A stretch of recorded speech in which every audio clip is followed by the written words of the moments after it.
World War II was a conflict defined by its brutality, its technological advancements, and the sheer courage of the men and women who fought in it. Amidst the millions of stories that emerged from this global conflict, few are as extraordinary as that of John Malcolm Thorpe Fleming Churchill, or as he was better known, Mad Jack Churchill. This nickname wasn't given lightly. Jack earned it on the battlefields of Europe, where he fought with a combination of archaic weaponry and unflinching bravery that seemed ripped from the pages of a historical novel rather than the trenches of the 20th century. Jack's tale is not just one of eccentric heroism, but a testament to the spirit of a man who lived life on his own terms, a man who faced down tanks with a longbow and escaped prisoner of war camps with nothing but his wits and a healthy dose of good fortune. He was a throwback to a bygone era of chivalry and daring, a beacon of individuality in a world increasingly defined by conformity. His story is a welcome reminder that true courage knows no bounds, that the human spirit, when fueled by conviction and a touch of madness, can achieve the seemingly impossible. So let us journey back to the battlefields of World War II and follow the incredible exploits of Mad Jack Churchill, a man who redefined what it meant to be a warrior in the modern age. John Malcolm Thorpe Fleming Churchill was born into a world on the cusp of change in 1906, a time when the echoes of Victorian chivalry still resonated, even as the world braced itself for the dawn of modern warfare. From a young age, Jack displayed a thirst for adventure and a distinct disinterest in the mundane. He excelled at sports, displaying a natural athleticism that would serve him well in the years to come. When educated at King William's College on the Isle of Man, Jack's adventurous spirit was evident early on. He was drawn to the rugged beauty of the outdoors, spending his free time exploring the island's coastlines and hills. It was during these formative years that he developed a love for archery, becoming a skilled bowman, a skill few could have predicted would one day find its place on the battlefields of Europe. Upon graduating from Sandhurst Military Academy in 1926, Jack was commissioned into the Manchester Regiment. His military career took him to the far reaches of the British Empire, with postings in Burma and India.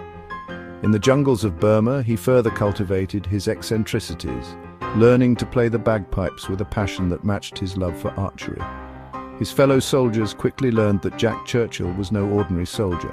He was a man of eclectic interests and unwavering conviction, a man who lived by his own code of honor and adventure. In 1939, as the storm clouds of war gathered over Europe, Jack found himself drawn back from the relative peace of India to the heart of the conflict. Answering his nation's call, he rejoined the Manchester Regiment, his bow and arrows packed alongside his more conventional military gear. His comrades, accustomed to the rigid conformity of military life, were amused and perhaps a bit bewildered by Jack's insistence on carrying such antiquated weapons into a modern war. Little did they know that these seemingly outdated tools of a bygone era would become his trademark, symbols of his unwavering courage and unorthodox approach to combat. His first taste of action in World War II came during the chaotic fighting in France following the German invasion. It was during these desperate engagements that Jack's legend began to grow. While his comrades relied on their rifles and grenades, Jack was often seen charging into battle with his Scottish broadsword held high, his bagpipes echoing through the air. This was not mere showmanship. It was a testament to his belief that courage and audacity could tilt the scales of battle, even against overwhelming odds. Jack's exploits in France did not go unnoticed. His bravery caught the attention of the British Commandos, an elite unit tasked with daring raids. Jack, with his unique skill set and courage, was a natural fit.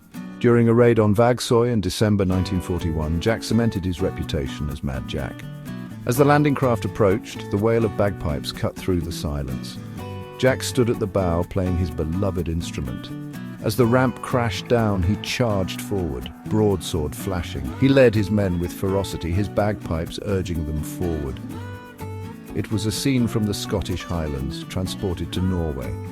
Throughout the war, Jack's legend grew. He participated in numerous raids, always at the forefront, longbow and broadsword in hand. To Jack, these were tools of a warrior, extensions of his spirit. He believed the audacity of using such weapons could unnerve the enemy, and often it did. Section 5. A daring escape from Yugoslavia. In 1944, during the Allied campaign in Yugoslavia, fate dealt Jack a difficult hand. He and his men were tasked with infiltrating a heavily fortified German position on the island of Brac in the Adriatic Sea. The mission was fraught with danger, but Jack, as always, was undeterred. He led his men with his usual courage, but they were ultimately outnumbered and outgunned. Captured by the Germans, Jack was sent to Sachsenhausen concentration camp, a place where hope dwindled with each passing day. But confinement could not extinguish Jack's spirit. With the same determination he displayed on the battlefield, he plotted his escape. One night, during a power outage that plunged the camp into darkness, Jack saw his opportunity. Seizing the moment, he slipped through the shadows and into the surrounding woods.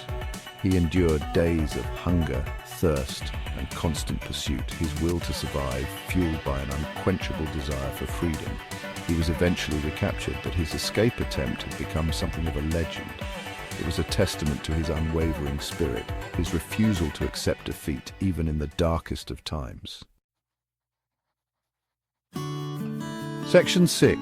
The Hero of Palestine. Following the war in Europe, Jack's sense of duty and adventure led him to Palestine, where he served with the Highland Light Infantry. Here, amidst the growing tensions between Jewish and Arab populations, Jack found himself once again at the heart of conflict, this time as a peacekeeper. During his time in Palestine, Jack's courage and compassion were on full display. When a Jewish medical convoy came under attack, Jack didn't hesitate. Armed with his wits and his ever-present broadsword, he raced into the fray, drawing enemy fire and providing cover for the medical personnel to escape. His actions that day saved countless lives, earning him the respect and admiration of both sides of the conflict. Even after experiencing the horrors of war firsthand, Jack remained a man of empathy and compassion. He understood that courage wasn't just about facing down enemy soldiers. It was about standing up for what was right, even when it was dangerous to do so. Section 7. Surfing the Waves of Peace. With the end of World War II, Jack could have easily settled into a quiet life, content with his memories and the countless stories he had to tell. But for a man like Jack Churchill, retirement was simply another adventure waiting to be embraced. He returned to England, but his days of excitement were far from over. True to his unconventional nature, Jack discovered a new passion: surfing. He became captivated by the sport, finding a sense of exhilaration and freedom riding the waves that mirrored the thrill of battle. He even designed and built his own surfboards, becoming a pioneer in the sport in Britain. His love for surfing took him to coastal communities across the UK, where he shared his passion with anyone willing to learn. He found joy in the simple act of riding a wave, a stark contrast to the horrors he had witnessed during the war. Section 8. Mad Jack's Legacy. Jack Churchill's life was a tapestry woven from equal parts courage, eccentricity, and an unyielding thirst for adventure. He was a man who defied categorization, a warrior who wielded a longbow and a broadsword in an age of automatic weapons, a soldier who played his bagpipes as he charged into battle. His exploits during World War II earned him not only the nickname Mad Jack, but also the respect and admiration of his fellow soldiers, and the awe of those who heard his story. He was a living embodiment of the phrase, "never give up," a testament to the power of the human spirit to overcome even the most daunting obstacles. He was awarded the Military Cross and Bar, the Distinguished Service Order, and countless other honors for his bravery and service to his country. But for Jack, the true rewards were the experiences themselves, the thrill of the challenge, and the satisfaction of knowing he had lived life on his own terms. Section 9. A Toast to the Extraordinary. Jack Churchill's story is more than just a tale of wartime exploits. It is a reminder that courage can take many forms. It can be found in the heat of battle, in the quiet act of helping those in need, and in the pursuit of passions that ignite the soul. Jack lived a life that celebrated the unconventional, embracing adventure and challenging the status quo at every turn. He reminds us that it's okay to be different, to forge our own paths, and to never let go of the things that make us feel truly alive. So let us raise a glass to Mad Jack Churchill, the bagpipe-playing, longbow-wielding, surfing soldier who taught us that courage knows no bounds and that life, even amidst chaos and conflict, is an adventure to be savoured.